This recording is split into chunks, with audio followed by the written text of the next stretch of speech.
jẹ́ kí a gbàdúrà. Ọlọ́run wa dúpẹ́ lọ́wọ́ rẹ̀ fún àkókò yìí bí a ti ń wọnú ọ̀rọ̀ kọ́ bí ìlú fi ọ̀rọ̀ yé wa túmọ̀ rẹ̀ fún wa Olúwa ní orúkọ Jésù Kristi Olúwa wa. A káàbọ̀ sí ẹ̀kọ́ bíbélì ti ọ̀sẹ̀ yìí.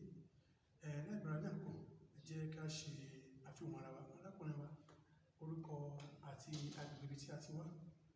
Orúkọ tèmi ni Kehinde Elijah láti Owode. Àwọn abákan náà.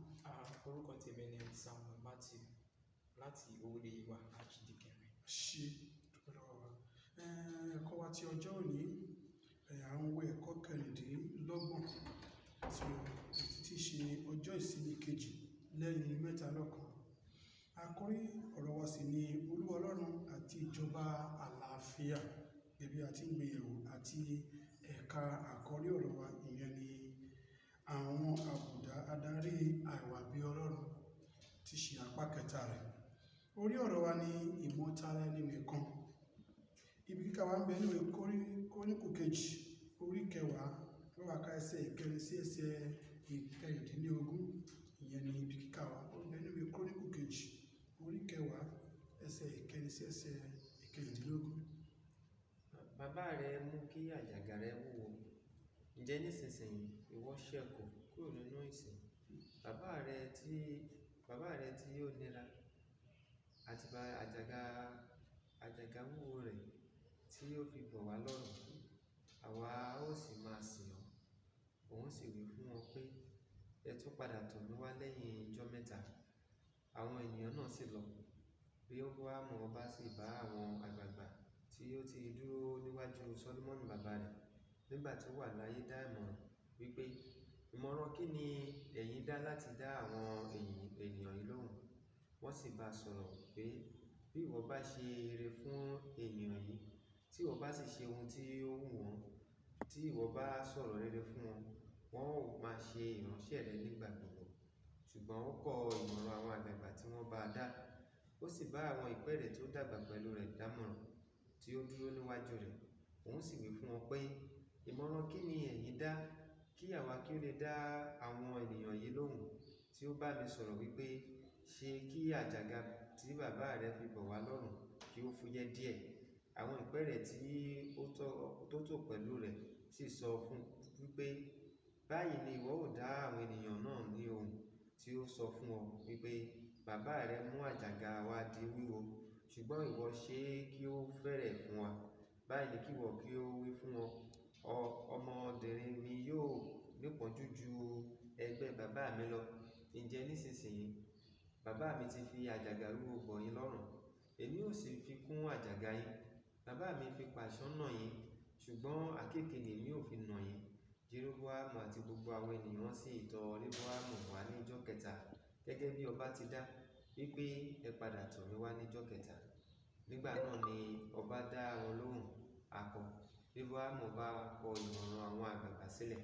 Ó sì dá wọn lóhùn gẹ́gẹ́ bí ìmọ̀ràn àwọn ìpẹ́ẹ̀rẹ̀ wípé, bàbá mi mú àjàgà yín kí ó wúwo, ṣùgbọ́n èmi ó fi kún un. Bàbá mi ti fi pàṣán nà yín, ṣùgbọ́n èmi ó fi àkéekèe nà yín. Bẹ́ẹ̀ ni ọba kò fi etí sí àwọn ènìyàn náà, nítorí ṣíṣe ọ̀rọ̀ náà láti ọwọ́ Ọlọ́run wá ni. Kì í ṣe Olúwa kí ó lè mú ọ̀rọ̀ rẹ̀ ṣẹ tí ó ti sọ nípasẹ̀ Ahijah ará Ṣílò fún Rehoboamu ọmọ Nabati. Nígbà tí gbogbo Israẹli rí pé ọba kọ̀ láti fetí sí wọn, àwọn ènìyàn náà dá ọba lóhùn wípé, ìpín kí ni a ní nínú Dáfídì? Àwa kò sì ní ìní kan nínú ọmọ Jésè Israẹli. Olúkúlùkù sínú àgọ́ rẹ̀. Nísinsìnyí Dáfídì máa bójútó ilé rẹ̀. Bẹ́ẹ̀ ni gbogbo Israẹli lọ sínú àgọ́ wọn. Ṣé ní ibi kíkà wa nínú Kóríńtù yìí a rí bí ọba Jeroboamu ṣe fi ìwà ìmọ̀tara ẹni nìkan tó kọ ìmọ̀ràn àgbààgbà sílẹ̀ tó sì tẹ̀lé ìmọ̀ràn àwọn ìpẹ́ẹ̀rẹ̀ eléyìí tó mú kí ìjọba rẹ̀ ó fàya torí ìwà ìmọ̀tara ẹni nìkan. Olúwa ràn wá lọ́wọ́. Jẹ́ ká wo èròǹgbà wa. Èròǹgbà wa ní láti mọ àwọn èrèdí ìmọ̀tara ẹni nìkan nínú àwùjọ àti èròǹgbà kejì láti jíròrò lórí àwọn àtúbọ̀tán ìmọ̀tara ẹni nìkan lórí àwọn tí à ń darí. Olúwa ràn wá lọ́wọ́. Jẹ́ ká yára wo ìfáàrà wa. Nínú ìfáàrà wọ́n ní ìmọ̀tara ẹni nìkan ní àìnáání ẹlòmíràn àti níní ìfẹ́ ti ara ẹni jù. Ó jẹ́ wíwá tàbí dídojúkọ àǹfààní ara ẹni nìkan.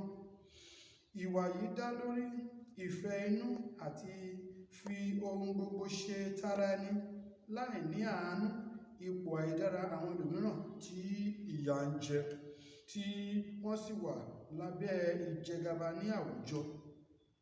Nínú ibi kíkà wa, Rehoboamu yan ọ̀nà òmùgọ̀ àwọn ojúgbà rẹ̀, ó sì kọ ìmọ̀ràn ọlọ́gbọ́n àwọn àgbà nítorí ìlàkàkà ìmọ̀tara ẹni nìkan rẹ̀ tí kò mú àánú dání fún àwọn ènìyàn tí ó fẹ́ jọba lé lórí.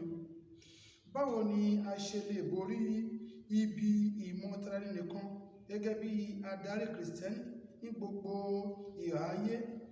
Ẹ̀kọ́ tí òní yóò túbọ̀ tan ìmọ́lẹ̀ sí orí ọ̀rọ̀ ìmọ̀tí ara ẹni nìkan.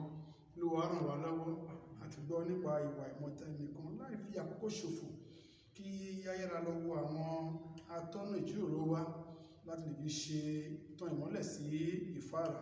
Ìbéèrè kìíní, wọ́n ní láti inú ẹ̀kọ́ wa, túmọ̀ ìmọ̀tara ẹni nìkan kí o sì sọ ohun tí ó fà á, gẹ́gẹ́ bí a ti kà níbi kọ́níkù yẹn. Wọ́n ní kí a sọ túmọ̀ ìmọ̀tara ẹni nìkan, ká sì sọ ohun tó máa ń fà á. Bàbá nínú Olúwa, ẹ bá wa tan ìmọ́lẹ̀ sí ìbéèrè yẹn. Nínú ẹ̀kọ́ wa ti òní, ìmọ̀tara ẹni nìkan jẹ́ àìnáání ẹlòmíràn tàbí níní ìfẹ́ ara ẹni ju ẹlòmíràn lọ. Níní ìfẹ́ ara ẹni ju ẹlòmíràn lọ, wíwá ohun ti ara ẹni nìkan tàbí ìwà kò kàn mí. Ohun tí ó sì fà á ni nígbà tí a bá ti kọ ìmọ̀ràn àwọn àgbàlagbà sílẹ̀. Wọ́n ti kọ àwọn ìmọ̀ràn tó ṣe wá láǹfààní sílẹ̀, gẹ́gẹ́ bí a ti kà ní ìfáàrà yẹn. Ẹ ṣé bàbá wa, Olúwa ràn wá lọ́wọ́. Jẹ́ ká wo ìbéèrè kejì. Wọ́n ní farabalẹ̀ ṣàyẹ̀wò ìwà Rehoboamu kí o sì jíròrò lórí èyíkéyìí àfijọ́ rẹ̀ pẹ̀lú àwọn adarí òde òní, olóṣèlú, olùṣọ́-àgùntàn àti àwọn adarí ilé-iṣẹ́ ńlá. Bàbá nínú Olúwa, ẹ bá wa tan ìmọ́lẹ̀ sí ìbéèrè yẹn. Tá bá wò gẹ́gẹ́ bí Rehoboamu ti ṣe, a rí gbogbo ìwà tó wù bó ṣe kọ ìmọ̀ràn àwọn bàbá sílẹ̀. Àwọn bàbá tó ti bá àwọn bàbá ẹ̀ ṣiṣẹ́ tó lè ṣe láǹfààní, tó ṣe kọ sílẹ̀ láti tọ ìmọ̀ràn àwọn ọ̀pẹ ẹgbẹ́ rẹ̀. A rí wípé ìwà yìí jẹ́ ìwà ìmọ̀ràn tara ẹni nìkan, tinú ẹni, láì bìkítà irú ìpalára tó lè ṣe fún àwọn tí wọ́n ń jẹ ọba lé lórí. Ìmọ̀tara ẹni nìkan tí àwọn èèyàn wù láì wò pé tiẹ̀ ní àwọn tá à ń jọba lé tàbí tá a ṣe ọ̀gá lé lórí, kí ní àǹfààní tí wọ́n lè rí nínú ẹ̀. Tá bá dẹ̀ wò gẹ́gẹ́ bó ṣe ní ká wò pẹ̀lú àwọn olóṣèlú tá bá darí wa, tá bá wo gbogbo ìwà àwọn olóṣèlú wa náà, pàápàá jùlọ bí orílẹ̀-èdè wa, a rí pé wọn ò gba ìmọ̀ràn tó lè ṣe wọ́n láǹfààní. Ìmọ̀ràn bí wọ́n ṣe fẹ́ dá nìkan jọpọ́n, ó fẹ́ jẹ́ àwọn nìkan, òun ni ìmọ̀ràn tí wọ́n gbà. A dẹ̀ rí pé gbogbo ìwà tó ń wù yìí náà, ìwà tó lè ṣàǹfààní fún àwọn tí wọ́n ń darí. Gẹ́gẹ́ bí gbogbo ibi tí àwọn èèyàn tá bá ní ká wò pẹ̀lú ìwà Rehoboamu, ni pé irú ìwà tí àwọn adarí wa náà tó ń wù nìyẹn. Ó dẹ̀ wà bẹ́ẹ̀ náà nínú ìjọ, ó dẹ̀ wà bẹ́ẹ̀ náà ní ọ̀pọ̀lọpọ̀ ibi iṣẹ́, jẹ́ àwọn ọ̀gá ní ọ̀pọ̀ ìgbà. Àwọn awùwà tí ò ní fi ro irú ìpalára tó lè mú dé bá àwọn tí wọ́n jọ̀gá lé lórí. Ẹ ṣé bàbá wa, Olúwa ràn wá lọ́wọ́. Jẹ́ ká wo ìbéèrè kẹta. Wọ́n ní kí ni àwọn àtúbọ̀tán tí ó ṣeé ṣe kí ó wà fún ìdarí ànìkànjọpọ́n pẹ̀lú ìtọ́kasí Nàìjíríà? Àti wo króníkù kejì ní orí 10 àti wo Mátíù nínú. Ṣé bàbá béèrè, bàbá dáhùn, bàbá nínú Olúwa, àwọn àtúbọ̀tán tí ó ṣeé ṣe kí ó wà fún ìdarí ànìkànjọpọ́n pẹ̀lú ìtọ́kasí Nàìjíríà? Gẹ́gẹ́ bí ibi kíkà wa tí a wò lónìí, lára àwọn àtúbọ̀tán ni pé ìwà tara ẹni nìkan á mú ìyapa wá. Ìyapa irú ẹ̀dẹ̀ ló ṣẹlẹ̀ lórílẹ̀-èdè Nàìjíríà lọ́wọ́lọ́wọ́ yìí. Ìyapa ti wà. Ìyapa ò dẹ̀ ní mú ìṣọ̀kan dání, mú ìfẹ́ dání.